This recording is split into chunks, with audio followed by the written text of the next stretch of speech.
देखी एगो भक्त माई के कइसे मनावता आ कइसे बोलावता। एह गाना में रउआ लोग के दर्शावे के कुछ कोशिश कइले बानी। यहाँ के रउआ लोग सुनी आ भजन के रूप में बा ई। रउआ लोग सुनी लोग, बहुत मजा आई। आ भक्तिमय रस बा ई, भक्तिमय गीत बा। आनंद विभोर होखी लोग सुन के।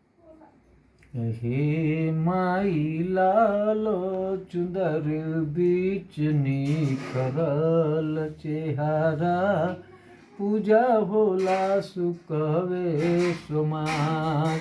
आहे माई लालो चुंदर बीच निखरल चेहरा, पूजा होला सुकवे सोमार। कंवरू से चललू हे माई, कलकत्ता में भइलू तैयार। कलकत्ता में काली के नाम से भइलू पुकार। अहे माई लालो चुंदर बीच निखरल चेहरा, पूजा होला सुकवे सोमार। कलकत्ता से चललू हे माई, पटना में भइलू तैयार। पटना में पटन देवी कहलू, जानी गईले सकल जहान। आहे माई लालो चुंदर बीच निखरल चेहरा, पूजा होला सुकवे सोमार।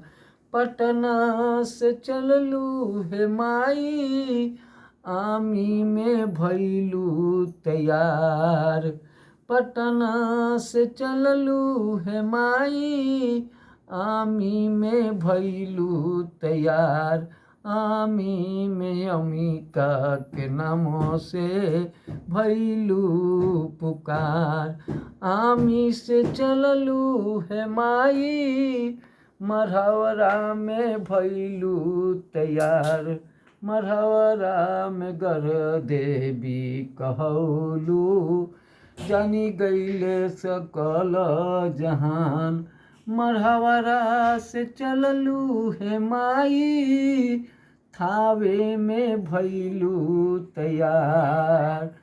मढ़ौरा से चललू हे माई, थावे में भइलू तैयार। मस्तक फारी देखलू कंगनवा, जानी गईले सकल जहान। मननो रजनवा के तुरलू गुमनवा, अरे जानी गईले सकल जहान। थावे के भवानी तोह के पुकारे तूफानी। अरे अनिल मिसिर पर फेरी द नजरिया, ए माई फेरी द नजरिया। आहे माई लालो चुंदर बीच निखरल चेहरा, पूजा होला सुकवे सोमार। एक बार बोलिए दुर्गा जी महारानी की जय।